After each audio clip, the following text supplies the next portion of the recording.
unable to direct the retreat, leaving Washington to assume control. He delivered Braddock to safety and was given the assignment to seek out Colonel Thomas Dunbar, to whom Braddock would relinquish his command. Washington would write to his mother saying, "I luckily escaped without a wound, though I had 4 bullets through my coat and 2 horses shot under me." On July 13th, 4 days after the initial French attack, Braddock died from his injuries. The battle took a massive toll on the British forces.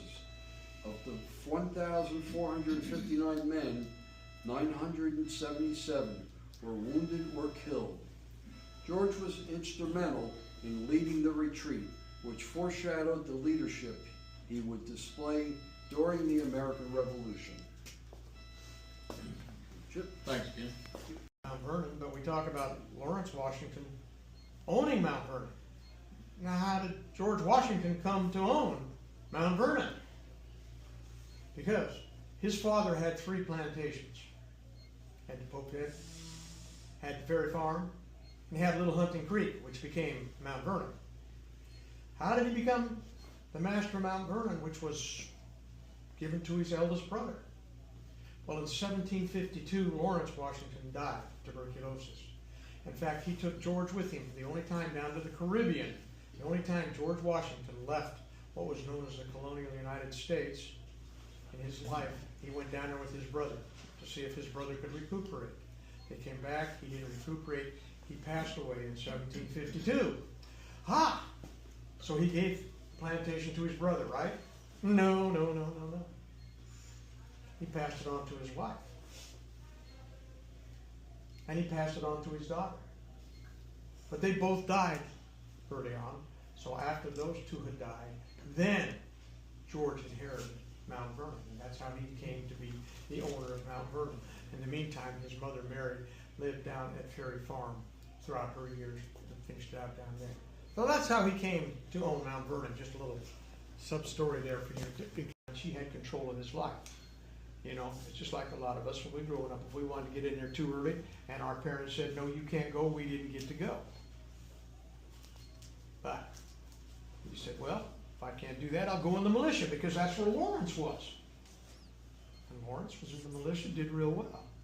But if you were a colonel in the militia and there was a captain in the regular British Army, that captain outranked you. That's the way they looked at it.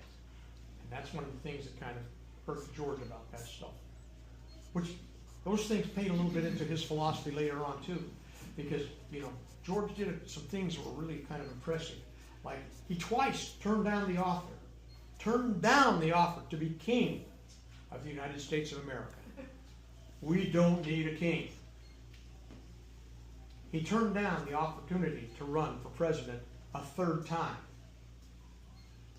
He said, "That's not what we need here in this democracy." And these are part of the ideals that he built up and all this growing up that he had done. Because by the time he was 43 years old, he did more than most people do in a lifetime of 70, 80 years. Accomplished a lot. And what was the result of that, of his leadership? The greatest country the world has ever seen. And we're all part of that, and we're all patriots. And we're all proud of that. And I think one of the best ways that we can go and pay homage to that is to sing a couple of patriotic songs. Because you guys know I'm a fool for wanting to sing a song. Got to do that. And to start off with, let's sing America the Beautiful. Let me check and see if my background choir is ready. Background.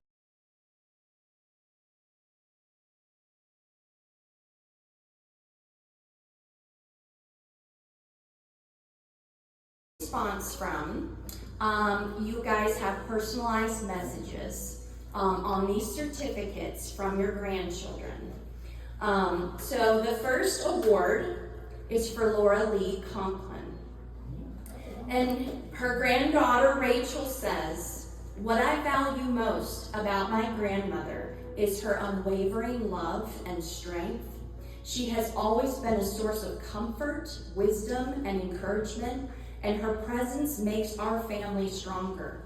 I am so grateful for her kindness and the example she sets for all of us. I truly admire my grandmother for her strength, resilience, and generosity. She has faced life with grace and continues to inspire our family through her kindness and wisdom. She truly is the heart of our family. This is from, this is another one for you. I have been incredibly blessed to share a lifetime of special moments with my grandmother, who I lovingly refer to as Mamaw. From caring for me as a baby and toddler to spending afternoons together after school, she filled my days with comfort, love, and gentle guidance. Many of our sweetest memories were made in the kitchen as she prepared delicious meals, always spoiling me by cutting the crusts off the sandwiches. I cherished the time we spent swinging on the front porch, singing songs, and watching our favorite movies, especially The Sound of Music. She is such a kind, caring, gentle, and loving soul who has been such an amazing gift and influence in my life. As an adult, I am deeply grateful to live close enough to see her often and continue also a close relationship with her. She has been the very best mamaw I could ever ask for, and I am so thankful for the love, memories, and special bond we share. And that is from Megan. So this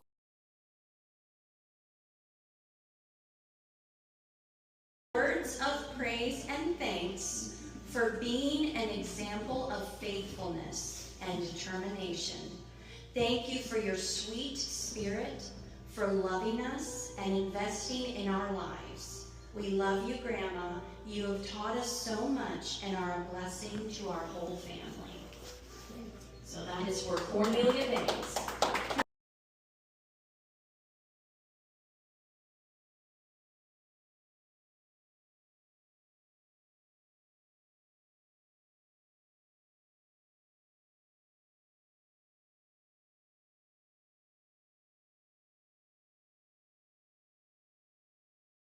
Certificate for being an honorary grandmother figure in our lives. Your quick wit makes you endearing, as well as your radiant smile. You make us laugh and bring us joy. Never lose that sparkle in your beautiful blue eyes. We love you, Barbara. Barbara.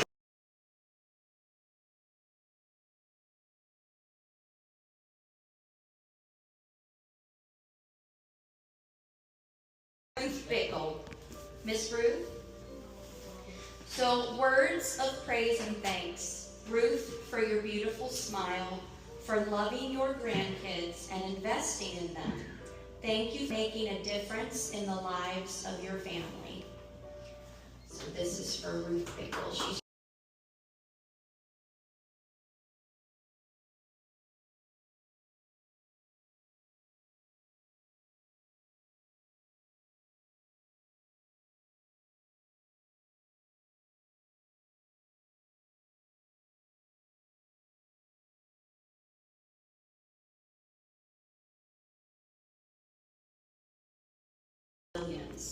your faith and trust in the Lord, and for the investment and memories you made with your grandchildren.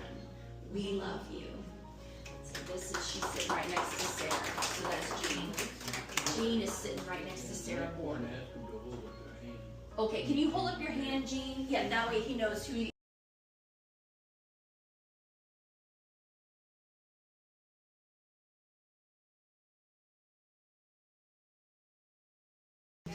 So Damien, can you take that?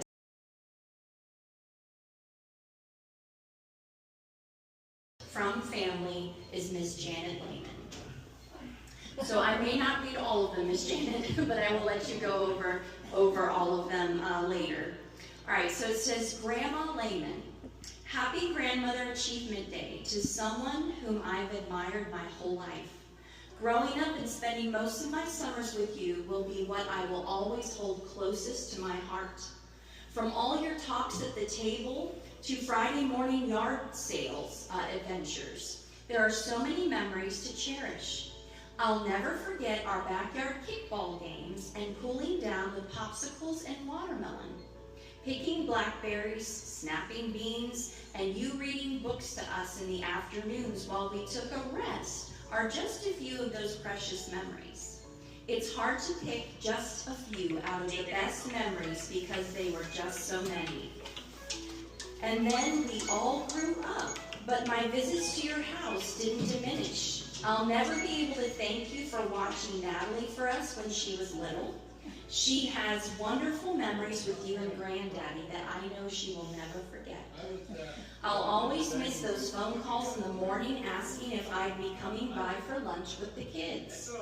I could write a book of all my favorite memories with you, but I'll wrap this up with a thank you for all the wonderful times we've had together, and thank you for being the best grandmother that I could have ever asked for. We love you so much. Love, Susan.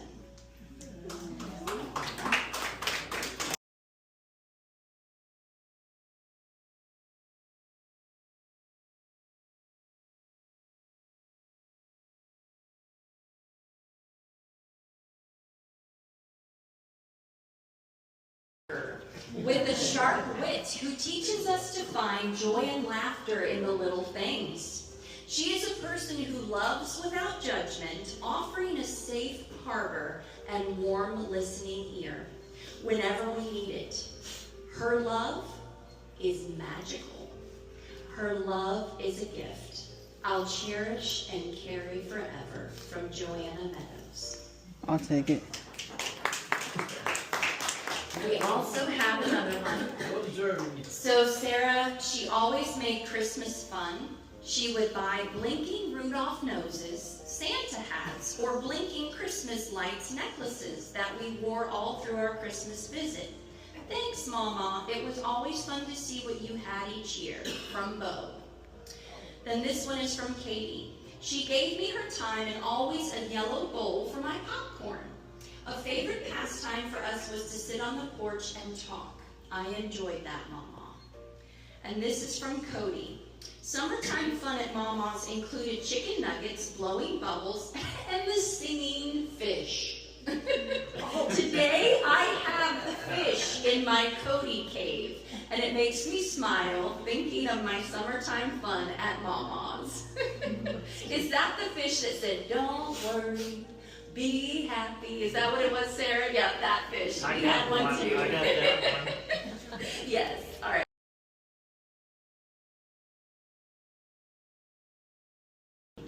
You are spunky and loved deeply.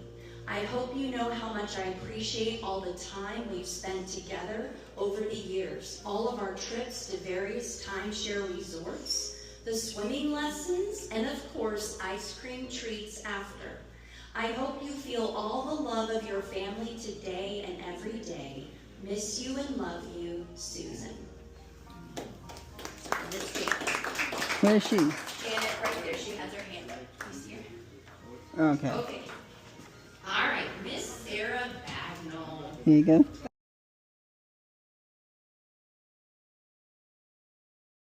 Is vital to life. We love you, from Justin and Perez. This is from Emma and Davey. I'm so honored to have you as my grandma, always there for the important things and in between. Anyone who knows me knows who you are through the stories I tell them about you, and they always wish that they knew you too. I'm so thankful for your unconditional love and unwavering wisdom. Love you, Grandma. And this is from Lauren. The things I remember and thank my grandmother for doing are always being present for my band concerts, their track meets, and cross-country meets.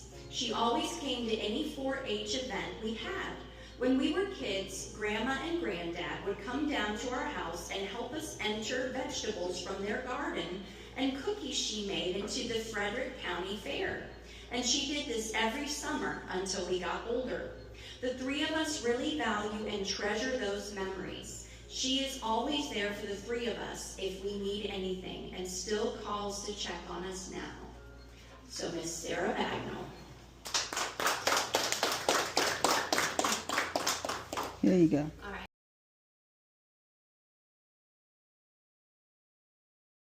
right. Ready?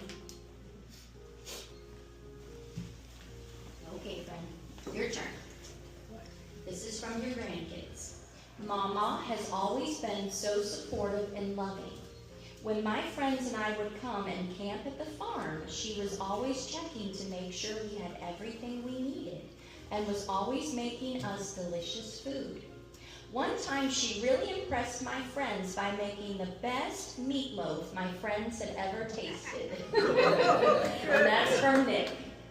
Then we have my favorite memory of Mama was when she would always make us Coca-Cola ice cream floats, toast with butter and a strawberry jam, and my favorite fried rice in a box from Dollar General. I love it. It was always made me so happy. And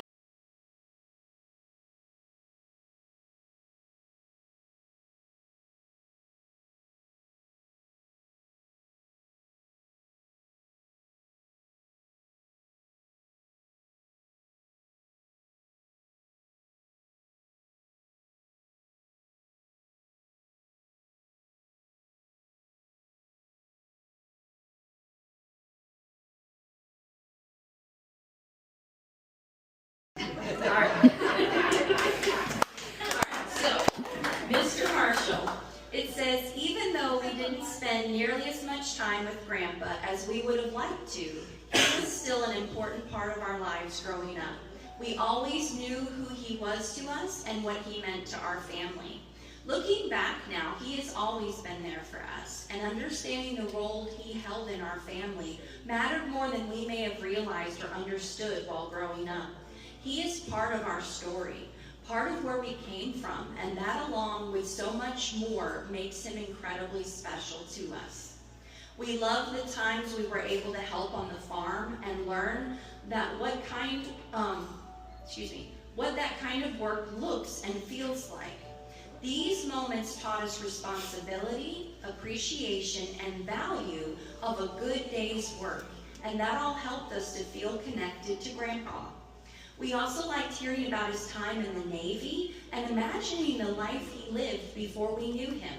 As we grow older, we now appreciate even more the special relationship we had with our Grandpa. We carry a newfound respect for Grandpa, gratitude for what we learned, and an understanding of the place he holds in our family and in our hearts.